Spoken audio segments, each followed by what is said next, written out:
पहली news United states of America से आ रही है। यूनाइटेड स्टेट्स नेवी द्वारा स्टैंडर्ड मिसाइल 622 का परीक्षण विफल हो गया है। यह अपने मिसाइल एमआरबीएम को इंटरसेप्ट करने में फेल हो गया है। इसकी जानकारी डिपार्टमेंट ऑफ डिफेंस के चीफ ने दी है। स्टैंडर्ड मिसाइल 622 या कहें RIM-174 रेथियन द्वारा विकसित की गई मिसाइल है।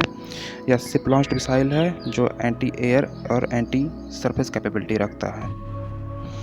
यह पुराने पड़ चुके स्टैंडर्ड मिसाइल 6 ब्लॉक 1 का अपग्रेड वेरिएंट है, जिसमें advance rocket booster, advance rocket motor का यूज किया गया है। इसमें AMRAAM के प्रोसेसिंग एंड गाइडेंस सिस्टम का यूज किया जाता है। इस मिसाइल की लेंथ 6.6 मीटर है, डायमीटर 0.5 मीटर है और वेट अराउंड 1500 किलोग्राम है। इसमें सेमी एक्टिव तथा एक्टिव होमिंग सिस्टम का यूज किया गया है। यह अपने साथ 64 kg वारहेड ले जा सकता है। इस रॉकेट के फर्स्ट स्टेज में एरोजेट रॉकेटाइन MK-72 और थ्रस्ट वेक्टरिंग कंट्रोल का यूज किया गया है तथा सेकेंड फेज में Aerojet Rocketdyne mark 104 dual thrust rocket motor का यूज किया गया है। यह मिसाइल बैलिस्टिक तथा क्रूज मिसाइल को एक साथ इंटरसेप्ट करने में काबिल है।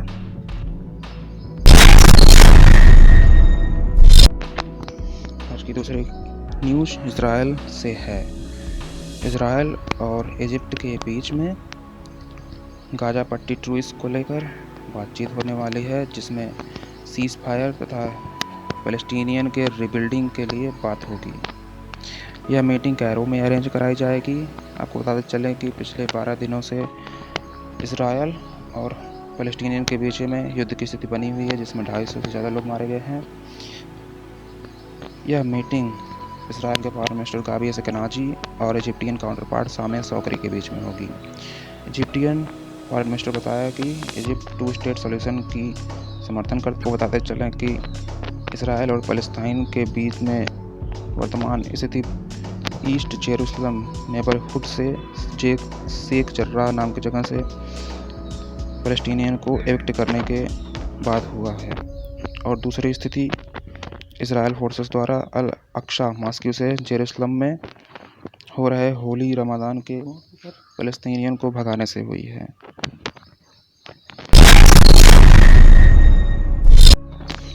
तीसरी अपडेट पाकिस्तान से है। पाकिस्तान के प्रधानमंत्री ने अपने साइंटिस्ट और पर्सनल को 28 मई के यौम-ए-तकबीर के मौके पर एक्नॉलेज और अप्रिसिएट किया है। आपको बताते चले कि 1998 में पाकिस्तानी आर्म फोर्सेस ने इसी दिन अपने न्यूक्लियर टेस्ट को किया था। यह दिन इनके लिए द डे ऑफ ग्रेटनेस माना जाता है, जिसमें पाकिस्तान ने अपने क्रेडिबल मिनिमम डिटरेंस को साबित किया था। इस मौके पर पाकिस्तान के प्रधानमंत्री इमरान खान ने स्ट्रेटजिक फोर्स कमांड, जो कि न्यूक्लियर पर्सनल के लिए रिस्पॉन्सिबल होती है, उन्हें विजिट किया और उन्हें भी अप्रिसिएट किया। और दूसरी न्यूज़ पाकिस्तान से। पाकिस्तान और अमेरिका के रिश्ते थोड़े सुधरने लगे हैं, जिसमें अमेरिका ने पाकिस्तान को ट्रेनिंग और एजुकेशन पर्पज़ के लिए अपने बजट से 3.5 मिलियन देने के लिए राजगी बताई है तथा इकोनॉमिक सपोर्ट के लिए $407 मिलियन और हेल्थ के लिए $108 मिलियन भी देने का वायदा किया।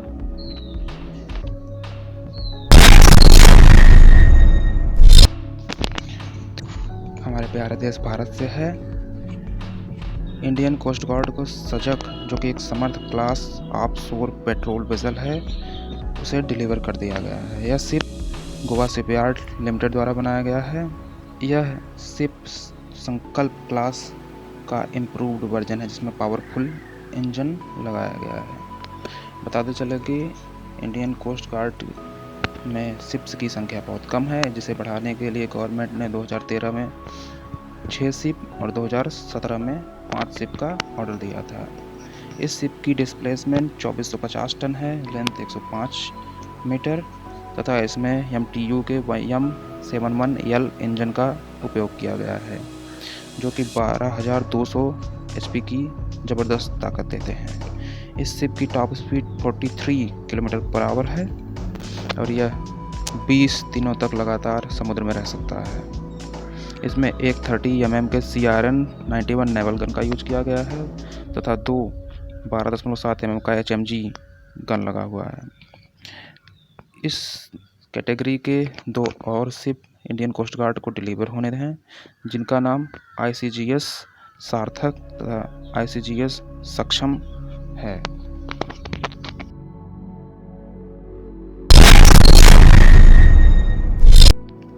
तीसरा न्यूज अफगानिस्तान से है। अफगानिस्तान एयरफोर्स के MD-530F के यूज वॉरियर हेलीकॉप्टर को अपग्रेड करने के लिए MD हेलीकॉप्टर्स ने 14.5 मिलियन का कॉन्ट्रैक्ट जीता है, जिसके अंतर्गत MD हेलीकॉप्टर्स MD-530F के यूज वॉरियर को अपग्रेड करेगी और इसमें advance all glass cockpit system, Dillon Aero fixed forward sighting system, ballistic tolerant crash worthy main and auxiliary fuel system, Dillon Aero mission configurable armament system जिसे MCAS भी कहते हैं, FN Herstal HMP 400.50 calibre machine gun pod, ballistic arms protection और M267 short rocket pods को लगाने की बात कही है। आपको बताते चले कि MD-530F का अफगानिस्तान एयरफोर्स दुनिया में सबसे बड़ा उपयोग करता है, जहां पर इसे 60 के नंबर में सर्विस में शामिल किया गया है और यह अपग्रेड नवंबर तक खत्म हो जाएगा, ऐसा MD हेलीकॉप्टर्स के द्वारा सूचना दिया गया है।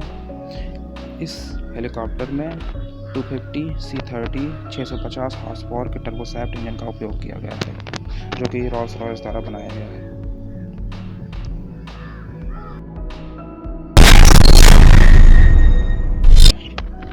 चाइना में फर्टिलिटी रेट जो कि लगातार 2017 से गिर रहे हैं, उनकी वजह से चाइनीज आर्मी या कहें PLA को बहुत ही चैलेंज फेस करने पड़ रहे हैं। आपको बताते चले कि पिछले वर्ष चाइना में सिर्फ 12 मिलियन या फिर 1.2 करोड़ बेबी ने ही जन्म लिया है। ऐसा इसलिए हो रहा है कि चाइना में 1979 में वन चाइल्ड पॉलिसी लागू कर दी गई थी, जिसके बाद से यहाँ की फर्टिलिटी रेट लगातार गिर रही है। आपको बताते चलें कि चाइना की वर्तमान टोटल फर्टिलिटी रेट 1.3 चाइल्ड पर वुमन है।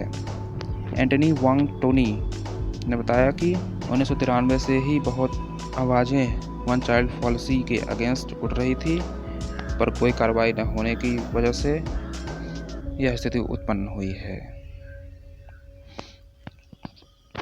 लियो मिंगफू जो कि PLA नेशनल डिफेंस यूनिवर्सिटी के एक प्रोफेसर हैं, 2012 में वार्न किया था कि PLA में 70 to 80% सोल्जर्स है वह वन चाइल्ड फैमिली से आते हैं, जिससे इनके ऊपर एक प्रकार का साइकोलॉजिकल प्रेशर बना रहता है। इससे निजात पाने के लिए प्रोफेसर्स ने वुमेन्स के रिक्रूटमेंट में भी दिलचस्पी लेने की बात कही है तथा प्रोफेशनल साइकोथेरेपिस्ट जो कि PLA सैनिकों को मानसिक स्ट्रेस से रिलीव देने के लिए हायर करने की भी बात की हुई है। आपको बताते चलें कि PLA सैनिकों की जो क्वालिफिकेशन है वह वर्तमान में बढ़ चुकी है। पुराने टाइम में इन्हें पीजेंट्स के चाइल्ड्स को हायर किया जाता था, बट करंट सिचुएशन में रूरल यूथ को सिलेक्ट किया जाता है जिनके पास हाई क्वालिफिकेशन है। या कहें पॉपुलेशन है, उनकी संख्या लगातार घट रही है, जिससे PLA सैनिकों को रिक्रूट करने में काफ़ी दिक्कत का सामना करना पड़ रहा है। थाईलैंड से है। थाईलैंड मरीन कोर्प्स द्वारा VN-16 नोरिंको एम्फीबियन टैंक की डिलीवरी प्राप्त कर ली गई है। चाइना की नोरिंको कंपनी ने रॉयल थाई मरीन कोर्प्स को 3 एम्फीबियन टैंक्स डिलीवर करे हैं। इस टैंक में 105 mm राइफल्ड गन लगे हुए हैं तथा 7.62 mm कोएक्सियल गन और ग्रेनेड लॉन्चर 76 mm के लगे हुए हैं। यह चाइना के LPT ZED 05 का एक्सपोर्ट वेरिएंट है या फिर जिसे डायरेक्ट फायर वर्जन भी कहते हैं। इन टैंक्स की तैनाती 27 नवल बेस पे किया जाएगा और यह डील 2020 में साइन किया गया था और इस डील की वैल्यू $13 मिलियन है।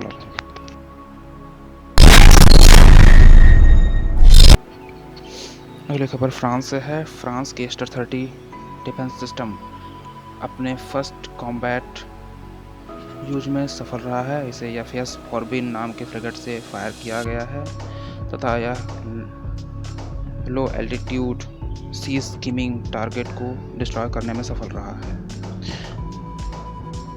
इसे नाटो कंट्री के बीच में हुए युद्धाभ्यास के बीच में यूज किया गया है। पता चले कि इस मिसाइल का विकास यूरोसैम द्वारा किया गया है जो कि MBDA तथा थेल्स का मिला जुला कंसोर्टियम है। FS फॉर्बिन फ्रिगेट एक प्रकार का एयर डिफेंस फ्रिगेट है जिसे एयरक्राफ्ट कैरियर्स, सबमरीन और डिफरेंट शिप को प्रोटेक्ट करने के लिए यूज किया जाता है। इस मिसाइल का इस एक्सरसाइज में यूज एट सी डेमो या कहें फॉर्मिडेबल शील्ड 2021 के उपलक्ष्य में यूज किया गया।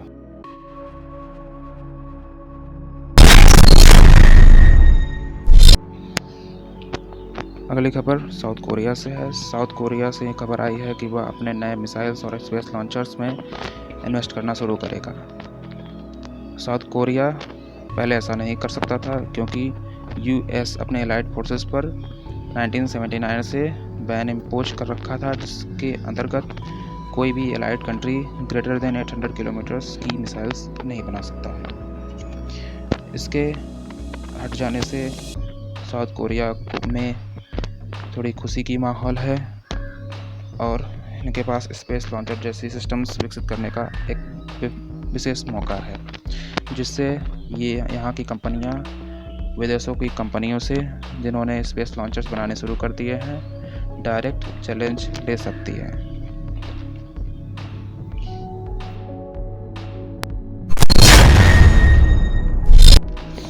अगली खबर रसिया से है। रशियन डिफेंस मिनिस्टर ने बताया कि रशियन अपने वेस्टर्न तथा साउथ वेस्टर्न बॉर्डर को डिफेंड करने के लिए 10 नए मिलिट्री यूनिट्स को इंडक्ट करेंगे।